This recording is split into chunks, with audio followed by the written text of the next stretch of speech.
علیکم ورحمۃ اللہ وبرکاتہ۔ الحمدللہ والصلاة والسلام علی رسول اللہ، اما بعد۔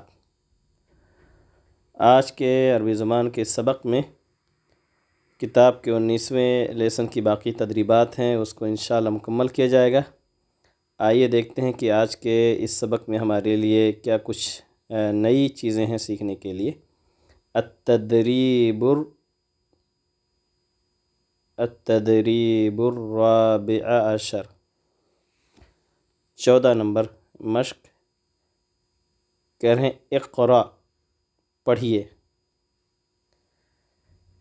اقرأ یہی فعل امر ہے جس کی بات ہم پہلے لیسن سے کر رہے ہیں کہ یہ امپریٹو صیغے ہوتے ہیں جس کو ہم امر کہتے ہیں اپنی زبان کے اندر، حکم دیا جاتا ہے اس کے اندر۔ اور آج ہمارے سامنے یہی مشق بھی موجود ہے، الامر۔ تو فعل جو ورب ہوتے ہیں، جو عربی زبان کے اندر افعال ہوتے ہیں، اس کی یہ 3 شکلیں ہوتی ہیں۔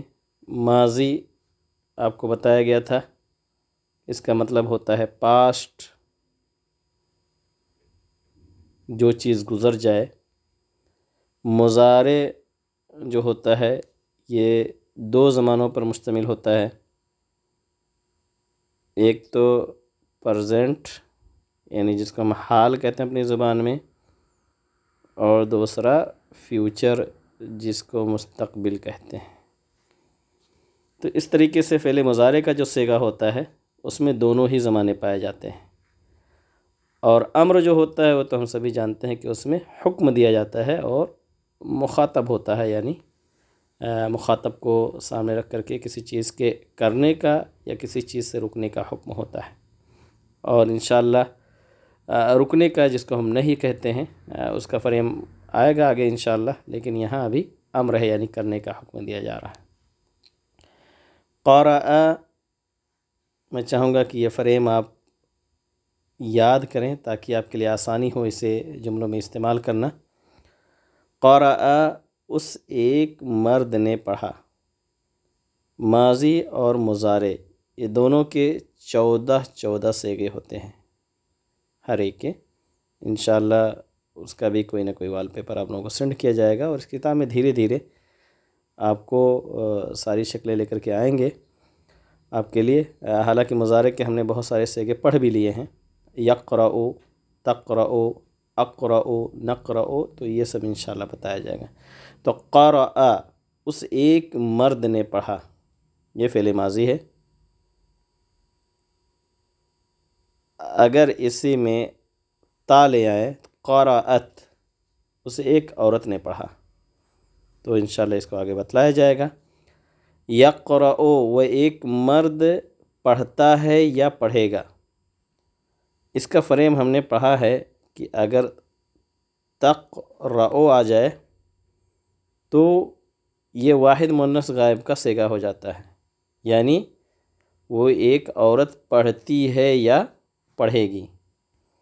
اور بتایا گیا تھا سیم یہی فریم ہے واحد مذکر مخاطب کا، یعنی آپ ایک مرد پڑھتے ہو یا پڑھو گے۔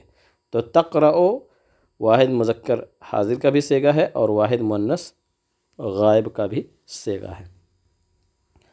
اقرأ، پڑھو، یہاں حکم ہے، حکم دیا جا رہا ہے کہ پڑھو، یہ بھی مذکر سے مخاطب ہے۔ اگر مؤنث ہوگی تو اس کی شکل بدل جائے گی، کہیں گے اقرئی، آپ پڑھو، یعنی ایک عورت کو مخاطب کر کے کہا جائے گا، اس کی شکل بدلے گی، الف حمزہ ختم ہو کر کے اس طرح ہو جائے گا اقرئی۔ تو قرأ، اسے ایک مرد نے پڑھا۔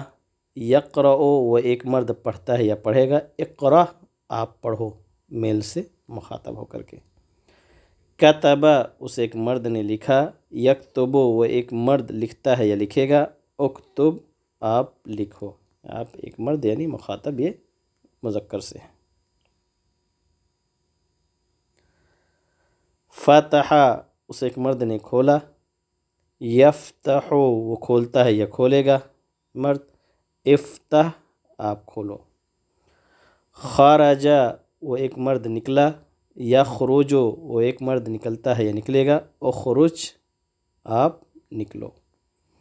دخل وہ ایک مرد داخل ہوا. یدخل وہ ایک مرد داخل ہوتا ہے یا ہوگا. ادخل آپ داخل ہو. جلس وہ ایک مرد بیٹھا. یجلس وہ ایک مرد بیٹھتا ہے یا بیٹھے گا.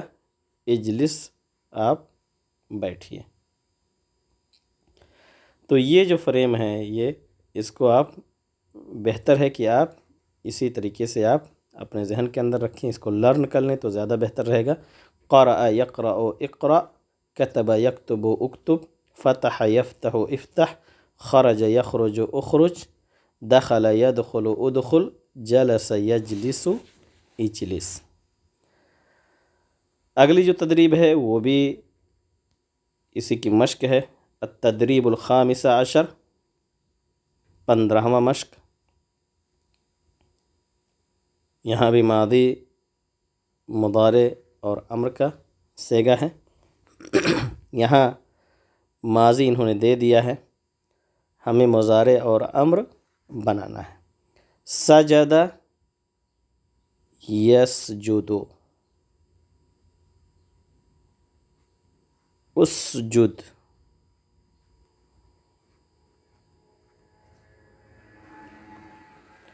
ابھی آپ سوچ رہے ہوں گے کہ یہ کیسے ہو گیا. رکع یرکعو یہاں کاف پہ زبر ہے، اور سجد یسجدو یہ جیم پر ضمہ یا پیش کیسے ہو گیا. یہ ارکع ہے تو یہ اسجد کیسے ہو گیا. اس میں ابھی آپ نہ پڑھیں کیونکہ یہ بھی انشاءاللہ آپ کے لیے آگے آئے گا، اور وہاں آپ کو پتہ چلے گا کہ فعل ماضی کا جو فریم ہوتا ہے یا فعل مضارع کا، اس میں جو کاف جو جس کو عین کلمہ کہتے ہیں اس کی شکل بدلتی رہتی ہے. جیسے یہ رکعہ ہے، اصل فریم ہے فعل، کبھی یہ فعل بھی ہو جاتا ہے اور کبھی فعول بھی ہو جاتا ہے، تو اسی حساب سے بدلتا ہے. تو اور کبھی فعل ہی کے ساتھ مضارع کا فریم بھی چینج ہوتا رہتا ہے. یفعلو بھی ہوتا ہے، یفعلو بھی ہوتا ہے، اور یفعلو بھی ہوتا ہے. تو سجدہ یہ یسجدو یفعلو کے فریم پہ فٹ ہوتا ہے، اس لیے اس سے بنا اسجد. یہ اگر آپ ڈکشنری آپ کے پاس ہوگی یا اگر آپ ڈاؤن لوڈ کی ہیں ایپس، تو آپ اس کو جب اوپن کریں گے کوئی ورڈ، اور انشاءاللہ کسی دن بتایا جائے گا کہ کیسے ورڈ تلاش کیا جاتا ہے ڈکشنری میں، کیونکہ اصل جو ورڈ ہے، اصل جو حروف ہیں، انہی حروف کو سامنے رکھ کر کے ہم ڈکشنری میں تلاش کریں گے. تو جیسے یرکعو ہے، لیکن اس کا اصل کلمہ کیا ہے؟ را کاف عین. تو اس طرح ڈکشنری میں جا کر کے جب ڈھونڈیں گے تو اس کے بغل میں لکھا رہے گا کہ یہ کس باب سے ہے، وہ بتائیں گے انشاءاللہ. 6 مشہور فریم ہوتے ہیں، اس کو انشاءاللہ آگے یہ خود بخود لائیں گے، تو اس میں زیادہ الجھنے کی بھی ضرورت نہیں ہے. آپ کو ابھی صرف یہ جاننے کی ضرورت ہے کہ اس کا فریم کیا ہوگا مضارع اور امر. تو شرب یشرب، اشرب پیجیے. سعد یسعد، اسعد. سعدہ وہ ایک مرد چڑھا، یسعد وہ چڑھتا ہے یا چڑھے گا. اسعد چڑھیے، آپ چڑھیے. اسی سے پیچھے ورڈ گزر چکا ہے مسعد. مسعد کہربائی یعنی لفٹ، الیکٹرانک سیڑھی یعنی لفٹ، جس کو ہم اپنی زبان میں کہتے ہیں. رحل یرحل، ارحل. رحل اس نے کوچ کیا، یعنی اس نے سفر کیا، سفر کے لیے نکلا. یرحلو نکلتا ہے یا نکلے گا، کوچ کرتا ہے یا کوچ کرے گا. ارحل آپ کوچ کیجیے. تو اس میں انہوں نے فعل ماضی دے دیا تھا، اور اس کے مضارع اور امر کے فریم ہمیں بنانے تھے. اب یہاں پر یہ مضارع دے دیے ہیں، اور اس کا ماضی اور امر ہمیں بنانا ہے. تو یدرس، درس، ادرس. ایسے ہے یذهب، ذهب، اذهب، گو جاؤ. یعمل وہ کام کرتا ہے یا کرے گا، اس کا ماضی ہے عاملہ، ذہبہ کی طرح عملہ نہیں بلکہ عاملہ، میم پہ زیر، اعمل کرو۔ اسی سے عربی زبان کے اندر بنتا ہے عامل یعنی لیبر، جس کی جمع ہے عمال، اور ہمارے اپنی زبان کے اندر بھی استعمال ہوتا ہے عمل، اسی سے ہے، اسی سے عمل ہے یعنی کام۔ یحفظ حفظ کرتا ہے یا کرے گا، اس کا بھی فعل ماضی ہے حافظ، احفظ۔ تو کسی بھی زبان کے جو ورب ہوتے ہیں سب سے بہترین طریقہ ہے کہ ہم اس کو لرن کر لیں، یاد کر لیں، تاکہ ہمارے لیے آسانی ہو۔ آخری ورب ہے یضحک، ہنستا ہے یا ہنسے گا، ضحک، ضحک، اضحک، ہنسیے۔ تو بہت سارے ورب آپ کے لیے آ گئے، اس کو اگر آپ اپنے نوٹ بک میں لکھیں گے، آپ کوشش کریں ایک ہی ترتیب سے لکھیں، فعل ماضی کو پہلے رکھیں، اور اسی طریقے سے اس کے دونوں فریم مضارع اور امر کی رکھ کر کے اور اس کو یاد کر لیں تو بہتر رہے گا، تاکہ آپ کو استعمال کرنا آسان ہو جائے۔ پھر آگے آپ کو یہ بتلائیں گے کہ فعل ماضی کے جو پھر 14 صیغے ہیں یا فعل مضارع کے، اس کی شکل کیسے بنتی رہتی ہے۔ ابھی آپ کو اس لیے نہیں بتایا جائے گا تاکہ آپ کے لیے بوجھ نہ ہو۔ آئیے پڑھتے ہیں 16 نمبر تدریب، التدریب السادس عشر، مشق نمبر 16، حوار یعنی ڈائلاگ بات چیت۔ یہاں آپ کو یہ بتائیں کیسے ڈائلاگ ہوتا ہے، آپ بھی اسی انداز میں کر سکتے ہیں ڈائلاگ، بلکہ اگر کوئی ساتھی ہو تو اس کے ساتھ بیٹھ کر کے کر سکتے ہیں۔ پہلے آپ پڑھیں اور اس کے بعد وہ یعنی کوشچن اور آنسر کے شکل میں ہوتا ہے۔ هل يعمل الوالد مہندسا، سوال کر رہا ہے کہ کیا والد انجینئر کے طور پر کام کرتے ہیں؟ دوسرا بولے گا نعم، الوالد یعمل مہندسا، والد جو ہے انجینئر کے طور پہ کام کرتے ہیں۔ تو یہاں آپ دیکھ رہے ہیں یعمل ورب پہلے لائے اور اس کے بعد والد فعل، یہاں انہوں نے الوالد پہلے لے کر کے آیا اور ورب کو بعد میں، تو یہ دونوں ہی فریم صحیح ہے۔ اور میں نے بتایا تھا کہ کسی جملے کی شروعات اگر فعل سے ہو تو اس کو عربی زبان میں جملہ فعلیہ کہتے ہیں، اور اسم سے ہو تو جملہ اسمیہ کہتے ہیں۔ تو دونوں ہی فریم صحیح ہے۔ یہ بھی جواب دے سکتا تھا سامنے والا کہ یعمل الوالد مہندسا، نعم یعمل الوالد مہندسا۔ وماذا تعمل الام، اور ماں کیا کام کرتی ہے؟ الام تعمل معلمتا، ٹیچر کا کام کرتی ہے۔ هل يدرس بکر فی المدرسة الابتدائیہ، کیا بکر پرائمری اسکول میں پڑھتا ہے؟ لا، نہیں۔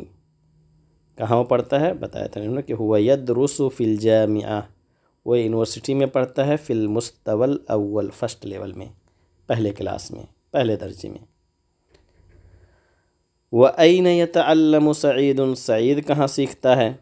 يَتَعَلَّمُ سَعِيدٌ فِي الْمَدْرَسَةِ الْإِبْتِدَائِيَّةِ، پرائمری اسکول میں۔ ماذا يتعلم فی المدرسة، سعید مدرسے میں کیا سیکھتا ہے؟ يتعلم القراءة والکتابة والحساب، اور بہت سارا دیا تھا کہ جغرافیہ اور باقی چیزیں بھی، علوم بھی، سائنس بھی سیکھتا ہے، لیکن یہاں 3 پر انہوں نے اکتفا کیا ہے۔ هل يحفظ سعید القرآن الکریم، کیا سعید قرآن کریم حفظ کرتا ہے؟ نعم، ہاں، یحفظ سعید القرآن الکریم۔ ما اسم المدرسة التي يذهب إليها سعید، یہاں جو الف ہے اسم کے پہلے، یہ انشاءاللہ آگے آئے گا اس کا ذکر، کہ حمزہ جو ہوتا ہے 2 طرح کا ہوتا ہے، حمزہ وصل اور حمزہ قطع۔ وصل جو ہوتا ہے جوڑنے کے ساتھ وہ ختم ہو جاتا ہے، گر جاتا ہے، لکھا تو جاتا ہے لیکن پڑھا نہیں جاتا، لیکن حمزہ قطعی جو ہوتا ہے اس کو پڑھنا ضروری ہوتا ہے۔ تو جیسے یہاں پر ہے، اگر ہم ماں کو ختم کر دیں تو ہے اسم المدرسہ، مدرسے کا نام، لیکن جیسے ماں آ گیا تو مسم المدرسہ، یہ ایسے ہی جیسے ہم کہتے ہیں مسمو کا، آپ کا نام کیا ہے، مسمو کی، آپ کا نام کیا ہے کسی لڑکی سے، تو یہاں پر بھی الف ہے لیکن پڑھا نہیں جاتا، تو سیم یہاں مسم المدرسہ التی یذهب الیہا سعید، اس مدرسے کا نام کیا ہے جہاں سعید جاتا ہے، الیہا، ہا ضمیر لوٹ رہے مدرسے کی طرف، اس لیے مؤنث لایا انہوں نے۔ اسم المدرستی، مدرسے کا نام کیا ہے، مدرسۃ الملک فیصل الابتدائیہ، الابتدائیہ، اور اگر ظاہر کریں گے تو کہیں گے مدرسۃ الملک فیصل الابتدائیۃ۔ حل طلب العلم فریضۃ، کیا علم کا حاصل کرنا فرض ہے؟ نعم، طلب العلم فریضۃ علی کل مسلم و مسلمہ، علم حاصل کرنا فرض ہے ہر مسلمان مرد و مسلمہ، ہر مسلمان عورت پر۔ اس کے ساتھ ہی آج کا یہ درس مکمل ہوتا ہے، آگے انشاءاللہ پھر ایک درس ہوگا، اس کے بعد یہ لیسن مکمل ہو جائے گا۔ تو اب ہم انشاءاللہ آنے والے لیسن میں ایسے ہی 4 5 ویڈیو بنائیں گے تاکہ آپ کے لیے سمجھنا بھی آسان ہو، اور لیسن بھی تھوڑا بڑا ہے اور تھوڑے قواعد بھی آ رہے ہیں، تو آپ سے بھی درخواست ہے کہ آپ بھی محنت سے پڑھیں تاکہ آپ جو ہے عربی زبان کو ایک حد تک سیکھ سکیں، جس کے ذریعے سے قرآن اور صحیح حدیث ہمیں کسی حد تک سمجھ میں آنے لگے۔ اللہ تعالیٰ سے دعا کریں کہ اللہ رب العالمین ہمیں مکمل طور سے پوری محنت کے ساتھ اس لینگویج کو، اس زبان کو سیکھنے کی اور اس سے استفادے کی توفیق دے۔ السلام علیکم ورحمۃ اللہ وبرکاتہ۔